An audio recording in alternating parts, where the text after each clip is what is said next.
In multiple interviews this week, Donald Trump repeatedly referred to prominent Democrats and others on the left in the United States, American citizens, as, quote, the enemy from within, unquote. And he suggested as president he would want to use the National Guard or military against them. Let me play some of that for our viewers.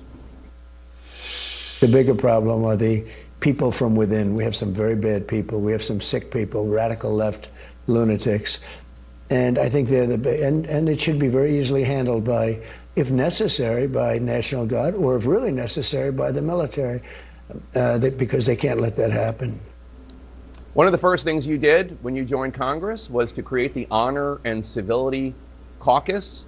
Does wanting to use the military against political opponents, would that pass muster with the Civility Caucus? That's not... Jake, you know that's not what he's talking about there. What he's talking about is marauding gangs of dangerous, violent people who are destroying public property. He talked about Adam Schiff and threatening other American citizens. He's not talking. I mean, Governor Youngkin tried this with me too. That's not. He was very clear. Let me play, because he was asked about this later on, because Fox always likes to give Donald Trump an opportunity to clean it up, and he always says, "No, I said what I meant." Here's what he said when asked about it the next day. It is the enemy from within, and they're very dangerous. They're Marxists and communists and fascists, and they're sick. I use a guy like Adam Schiff because they made up the Russia hoax. It took 2 years to solve the problem. Absolutely nothing was done wrong, et cetera, et cetera. They're dangerous for our country. We have China, we have Russia, we have all these countries. If you have a smart president, they can all be handled. The more difficult are, the Pelosi's, these people, they're so sick. And they're so evil. That's what he's talking about, using the U.S. military against, not marauding gangs of Venezuelan. Wait a minute. Adam Schiff, Nancy Pelosi's husband, Paul. So let me just say, if a Democratic presidential candidate said that you and your wife were evil and that the military should be used against you, I would say that's disgusting. Well, thank you. And some have said that about us because they don't like my politics. I did not hear President Trump in that clip say he's going to sic the military on Adam Schiff. That's not what he's saying. You got two different clips in two different contexts. What President Trump is talking about is that they have been attacking and maligning him from the day he came down that golden escalator. Everybody knows that's true. In 2015, 2016, that's when this began. He's been the most attacked, maligned political figure in U.S. history. They've tried to kill him twice in the last few months. This is real, and he feels that acutely. And Jake, you would too, if you were under attack like he is all the time, every day.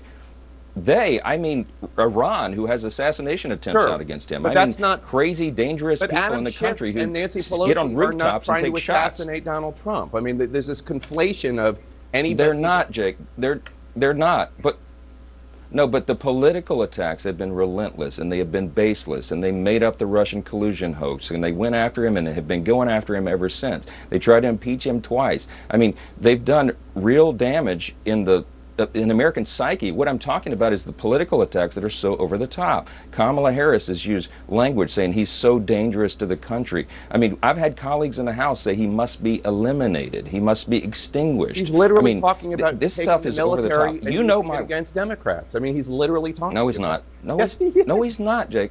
No, he's not.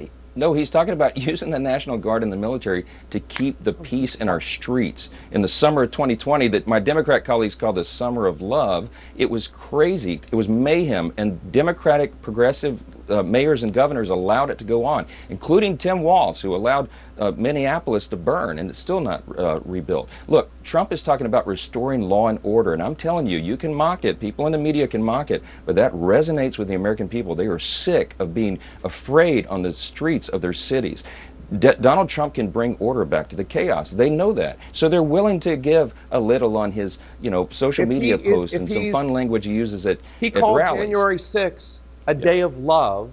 He said that the January 6th criminals, the prisoners who violently attacked your place of work, he compared them to the victims of Japanese internment camps. And that guy is in favor of law and order? Yes, President Trump had and kept law and order. When he says at the campaign rallies that except on we January didn't 6th. have hot wars around the globe during his administration. No, look, he's right. Russia did not invade Ukraine under his watch. Israel was not attacked viciously by Iran and its proxies because they were afraid to do so under that commander-in-chief, under President Trump. They're not afraid right now. Our allies are nervous. Our enemies are empowered because they see an opportunity. The only person that they fear less, our enemies abroad, the only person they fear less than Joe Biden is Kamala Harris. At the end of the day, when you go into the ballot box, I would just encourage everybody, ask yourself quietly, are you comfortable with Kamala Harris being the commander-in-chief of the U.S. Armed Forces at the most dangerous moment since World War II? She could not handle that. Our enemies would have an opportunity there, and people think about those things, and that's why they're going to vote for Donald Trump. It's like that's why you he's were going to win and be reelected president. answering questions from a completely different interviewer. But Speaker Johnson, I appreciate your time today.